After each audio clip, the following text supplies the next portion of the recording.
बुद्ध भगवान जैसे परिवार में रह के हम कैसे भगवत प्राप्ति कर सकते हैं?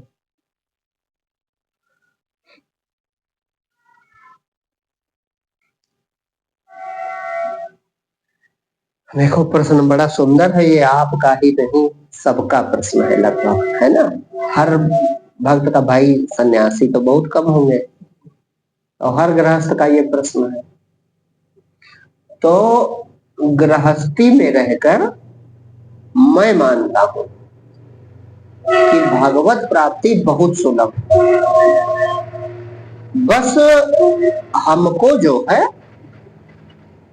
अपने जीवन का सिर्फ दृष्टिकोण बदल लेना, सिर्फ, और कुछ भी नहीं करना, सिर्फ दृष्टिकोण बदल जाए तो भगवत प्राप्ति हमें लगता है गृहस्थी में बहुत सरल है। क्योंकि अन्य जगह पर, अन्य आश्रम में जीवन यापन पूर्ण भरोसा जिनको नहीं है, वैसे भक्त को होता है, लेकिन जिनको पूर्ण भरोसा नहीं है तो कुछ करना पड़ जाएगा। और यहाँ तो आपको कुछ भी नहीं करना है, बस जो कार्य है उनको तुम सेवा समझ के, या प्रभु की दया से हमें ये कर्तव्य मिला है समझ के कर लो, ठीक। बाकी क्या होगा क्या नहीं होगा, सही दिशा में हमें कर्तव्य करना है, पागल तो है नहीं, सही दिशा में हमने कर्तव्य किया, लेकिन परिणाम क्या होगा इसकी हमें कोई चिंता करने की जरूरत नहीं है। गीता में भगवान ने अर्जुन से यही कहा है कि जो प्रवाह से तुझे प्राप्त है उसे तू मेरा आदेश मान। जो प्रवाह से प्राप्त, प्रवाह माने जीवन की एक धारा तो आपकी है, तो इस समय जो कर्तव्य प्राप्त है उनको तुम भगवान का आदेश मानो कि भगवान ने मुझे बनाया, इसीलिए नियुक्त किया, उस घर में जन्म दिया कि ये कर्तव्य हमारे हम निभा सके। तो भगवान कह रहे हैं कि जो प्रवाह से प्राप्त है उसे क्या करें, हमारा आदेश माने, कि भगवत आदेश है, तो भगवत आदेश है तो बहुत अच्छी बात है। और बाकी फल का होगा, उनका परिणाम क्या होगा, इसकी चिंता ना करें,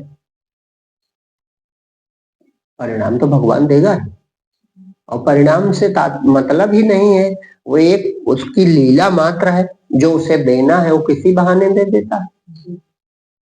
ये कोई जरूरी थोड़े कि तुम्हारे कर्तव्य से ही वो देगा। भाई तुम संतों के जीवन देखो, तो उनका तो कोई कर्तव्य नहीं होता, फिर भी वहां सारा पालन पोषण हो रहा, तो परमात्मा कर रहा कि नहीं कर रहा?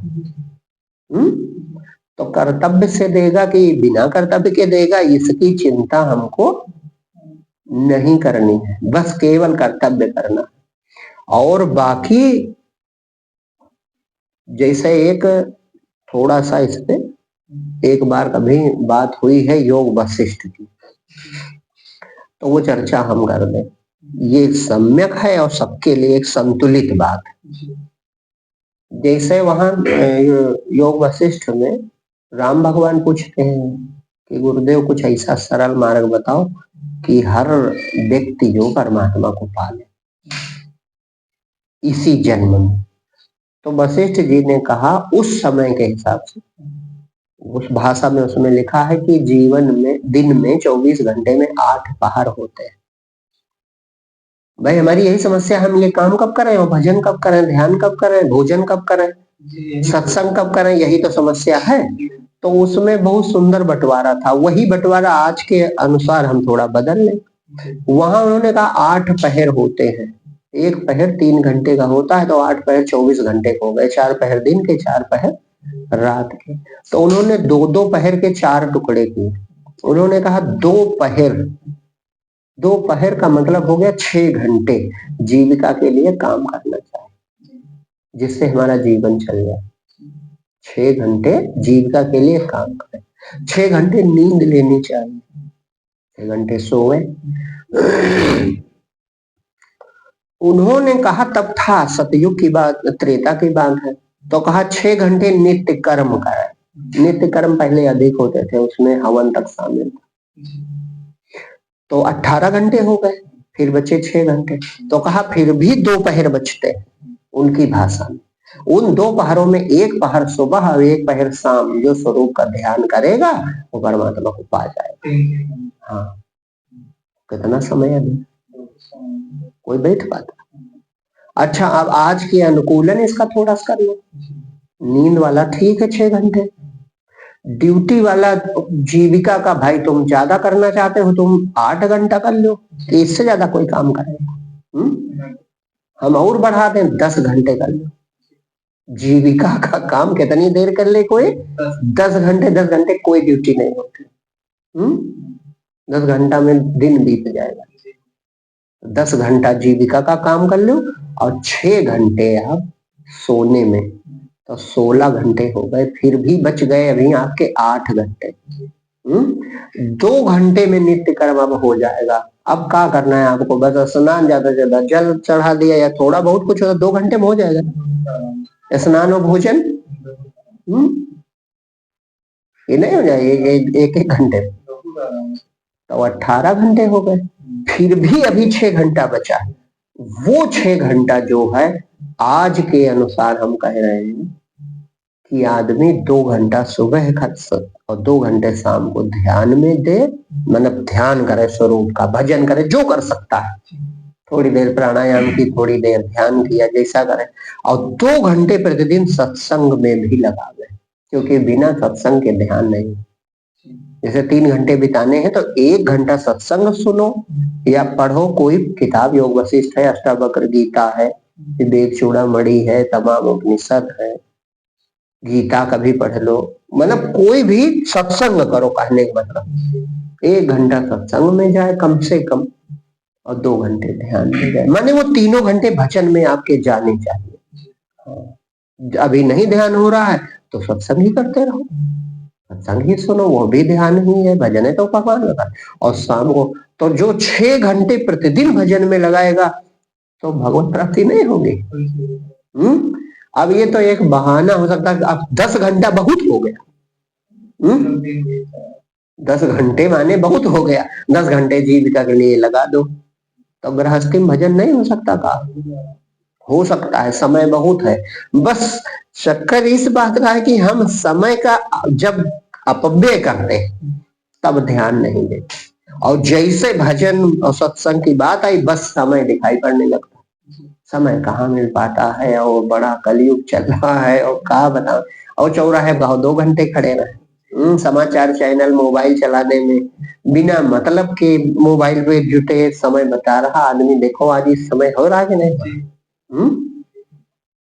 कोई टेलीविजन पे समाचार देख रहा है, कोई कुछ कर रहा है, उसी में आनंद है। तो समय अपव्यय करने वाला हम ध्यान नहीं देते, सोते सोते समय बीत जाता है। वो सोना ही है, जो नींद ली वो तो ठीक है, शरीर के लिए फायदेमंद है, और ये बड़ा खतरनाक सोना है। मोबाइल लगाए और पता चला सुबह से शाम हो गई, 4 घंटा बीत गए। ये बेहोशी है, ये नशा, और ये बड़ा खतरनाक है कि नहीं है? इसका होश नहीं। और जैसे सत्संग भजन या इसकी चर्चा करो बस तुरंत समय की दिक्कत। नाहक की बात है ये, अब सही बात है। कर्तव्य को हम नहीं करें, कर्तव्य जरूरी है, घर के काम जरूरी है, खेती है, किसी का व्यवसाय है, किसी की दुकान है, या कहीं आप सेवा में है, नौकरी में है, तो चलो 10 घंटा कम नहीं। वो हो गया। और नींद भी जरूरी है, 6 घंटे वो भी हो गए। 2 घंटे हो गए कि चलो शौच जाना, स्नान करना, भोजन करना, 2 घंटा कम थोड़ा, 1 घंटा एक बार, 1 घंटा फिर शाम को हो गया।